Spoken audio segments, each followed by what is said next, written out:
Bien sûr, c'est pas pour créer un choc, c'est pour gagner le match. Mais bien sûr que je réfléchis à tout ça, bien sûr qu'on expérimente, on fait des choses à l'entraînement, qu'on a déjà eu fait d'ailleurs en préparation et qu'on peut mettre en application. Après, on peut être aussi tenté dans un moment effectivement où on est sur 2 défaites consécutives, ce qui ne devrait pas arriver. On peut être aussi tenté de redonner, je veux dire, une sécurité de système de jeu à l'équipe, celui qu'elle connaît le mieux.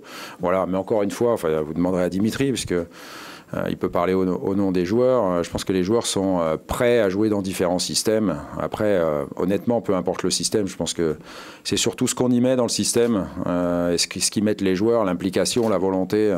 Parce que beaucoup de choses partent de la volonté, à mon avis, et du mental, et de fait d'être costaud. Donc il y a une chose dont on n'a pas parlé, mais sur lesquelles il faut être présent, c'est qu'il faut que le vélodrome, ça reste un atout. Voilà, le vélodrome, c'est fantastique. Par contre, les joueurs, ils ont plus besoin du soutien de leur public que de ne pas être soutenus. Donc voilà, après c'est à nous, parce que moi je demande rien, les joueurs le savent, c'est à nous de mettre le public derrière nous, et c'est vrai que quand on entame un match en allant de l'avant, en se procurant des occasions ou en marquant, c'est bien mieux que de prendre un but au bout d'une minute, ça c'est évident. On a concédé trop de tirs au but sur ces derniers matchs, donc enfin pas celui de Monaco, mais notamment celui de Rennes, et même quelques fois en ce début de saison. Donc ça veut dire que oui, si on veut bien défendre, il faut être capable de bien utiliser le ballon et de ne pas chercher la passe décisive trop vite non plus et trop tôt. Ce qui fait la force de cette équipe quand on a gagné des matchs, c'est aussi d'avoir des temps de possession assez importants et surtout des capacités d'accélération, parce qu'on a assez de talent devant pour marquer. La preuve en est, c'est qu'à part le match à Ostende, je crois, depuis le début de saison, on a au moins marqué un but à chaque match. Donc on sait qu'on a un potentiel offensif qui est important, quand bien même il nous manque beaucoup de monde, ou il nous a manqué beaucoup de monde, puisque Dimitri n'a pas joué beaucoup depuis le début de saison.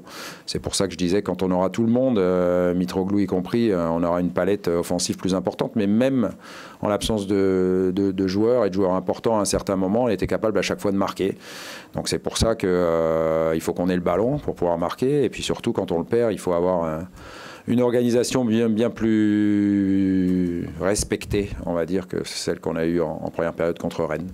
Non, sur ce coup-là, c'était du marquage individuel, justement. Ouais. Non, parce qu'on a des références bien précises, et à cet endroit du coup franc, les joueurs savent qu'ils sont en individuel, et on y était en individuel, sauf que sur les 5 qui étaient au marquage, il y en a un qui n'y était pas. Et sur la position du joueur en dehors de la surface, elle n'a pas été respectée, alors qu'on sait très bien qu'il doit y avoir une position de départ qui dissuade ce genre de combinaison.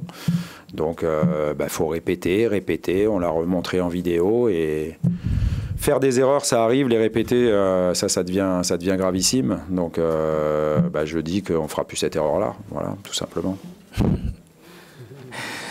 C'est une question de merde, ça. Non, mais généralement, voilà, même étant à gauche, je suis très souvent dans l'axe. Donc, que je sois positionné à gauche, en 10 ou à droite, mon jeu est amené à être attiré dans l'axe. Donc, peu importe ma position, je suis toujours au cœur du jeu. Tu viens de répondre à ta question. Dernière question pour Karim Attab, s'il vous plaît.